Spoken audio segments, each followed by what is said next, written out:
let me ask, what gives you the confidence to renew your forecasts and to put out a better outlook than the street had been calling for? Is this driven by sort of the Green New Deals, the government fiscal spending aimed at green that we're seeing around the world?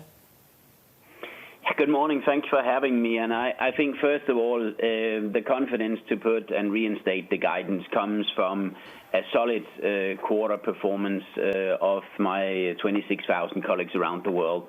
And they absolutely deserve a big thank you from here because, I mean, we have been battled. We have seen the COVID-19, and to some extent in Europe, we forget that even though it probably has relaxed intentions over the last month and a half, we still have a number of epicenters, both the U.S., India, Latin America, and part of Africa, really at the height still. But for us, quarter has been solid. We have been able to manufacture and ship nearly 10 gigawatt for the first half of the year.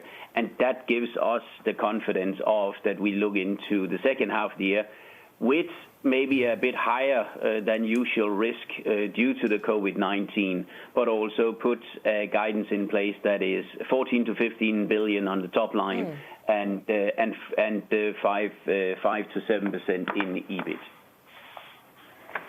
Okay. And I wonder, Henrik, what you plan to do with the services side of things, the services business, lucrative for you. How is the strategy going there? Do you expect more organic growth or is M&A necessary on that particular front? Now, we strongly believe in our own business here. We have grown again in the quarter 6%. We have taken orders across all of the world in the quarter. And we actually had a milestone in the quarter where we passed 100 gigawatt on the service. That means we're looking after in excess of 47,000 turbines of both our own Vestas turbines, but also on other manufacturers' turbines. So we will continue to grow that business. And I would just say here, it's a highly technical business, also highly data-driven, and therefore it's a big appreciation of those more than 10,000 colleagues that have been working tirelessly in the previous quarter here.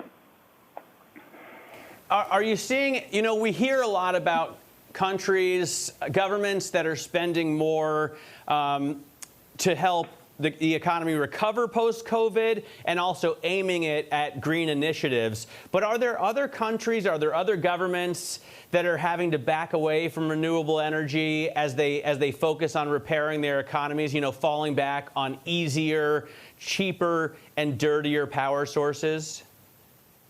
Now, and I think here it's not the timing of trying to hang any individual opinions out. I think we have been pleased to see that the whole quarter has been almost one way. All countries and governments are right now looking in how do we restart economy and how do we also add to the speed of the transition from the fossil towards the renewable part of the energy manufacturing. So we are pleased with that. Some of those packages, some of those structures will then support our business over the coming decade. This is not about how will that affect third or fourth quarter. But of course, I'm very pleased to see that we have taken 4.1 gigawatt in orders in a quarter where most of the world has been disrupted. And actually that comes from 18 countries across in a quarter like this. So a lot of countries, a lot of customers are not only keeping, but actually accelerating their investments into renewable. You've talked to us in the past about consolidation within the sector, Henrik. We're looking at an increasingly consolidating sector. Is that something you see speeding up from here? I don't. There is probably in any industry, we are becoming very mature as an industry. We are also becoming mainstream in terms of the energy sourcing. So therefore, I think what we have seen in the previous years is only a natural. There will happen a consolidation. It happens by a certain number of players. but there will always be a minimum and a maximum number of players of natural reasons. So we believe there will be a number of players in the onshore, and will be similar, that there will be a number of players in the offshore, and we are going to participate in both.